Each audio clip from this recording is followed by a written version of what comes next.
সরকারি মালিকানাধীন একটি গাড়ি যতদিন পর্যন্ত এমপি থাকবেন ঠিক ততদিন ব্যবহার করবেন এবং সেটির জন্য কিন্তু এক্সট্রা খরচও লাগবে না। কারণ আমাদের এই সংসদ সদস্যদেরকে কিন্তু ইতিমধ্যে 70,000 টাকা কিন্তু গাড়ি মেনটেনেন্স করার জন্য দেওয়া হয়। ত্রয়োদশ জাতীয় সংসদ গঠিত হওয়ার পর সরকারি দল এবং বিরোধী দল প্রত্যেকেই একটা কমিটমেন্ট দিয়েছে।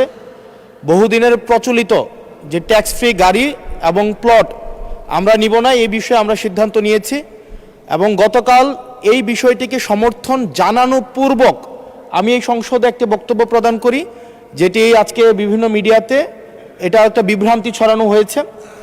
আমি আমার জায়গা থেকে যেই ট্যাক্স ফ্রি গাড়ি আমরা নিব না এবং প্লট এই সুবিধাটি যেটা আমরা নিব না, এই সিদ্ধান্ত সমর্থনপূর্বক আমি জানিয়েছি জেলা পরিষদের চেয়ারম্যান, উপজেলা পরিষদের চেয়ারম্যান, পৌর মেয়র, ডিসি, ইউনো, এসিল্যান্ড সহ অন্যান্য সরকারি অফিসার সরকারি কার্য পরিচালনা করার জন্য যেভাবে সরকারি একটি গাড়ি পেয়ে থাকে ঠিক একই প্রক্রিয়ায় RICL TMX যুগের পর যুগ স্থাপনা থাকে মজবুত। সরকারি মালিকানাধীন একটি গাড়ি যতদিন পর্যন্ত এমপি থাকবেন ঠিক ততদিন ব্যবহার করবেন এবং সেটির জন্য কিন্তু এক্সট্রা খরচও লাগবে না। কারণ আমাদের এই সংসদ সদস্যদেরকে কিন্তু ইতিমধ্যে 70,000 টাকা কিন্তু গাড়ি মেনটেনেন্স করার জন্য দেওয়া হয়। এখন গাড়ি মেনটেন্সের জন্য 70,000 টাকা করে দেওয়া হয়, কিন্তু আমাদের গাড়ি নেই।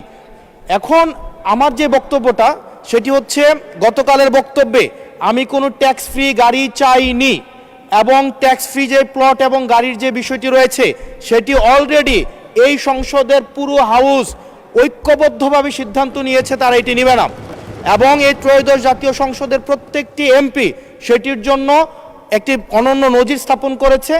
এটি মিডিয়াতে বিভ্রান্তি সৃষ্টি করেছে, সেটির জন্য এখানে পুনরাবৃত্তি করেছি সকল এমপিদের পক্ষ থেকে যে আমরা ট্যাক্স ফ্রি গাড়ি বা প্লটের সুবিধা না, অন্যান্য যে সরকারি সুবিধা আছে সেটির মতো করে যতদিন এমপি থাকবে ঠিক ততদিন এমপি শেষ, তারপরে হচ্ছে গাড়িটি আবার সরকার ফিরিয়ে নিবে।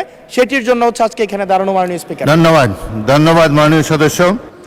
বিষয়টি ইতিপূর্বে ক্লিয়ার করা হয়েছে এবং আমার মনে হয় সংসদ সদস্যগণ ট্যাক্স ফ্রি গাড়ি এবং প্লট না নেওয়ার যে সিদ্ধান্ত গ্রহণ করেছে এটি দেশবাসী তাকে অভিনন্দন জানিয়েছে। ধন্যবাদ।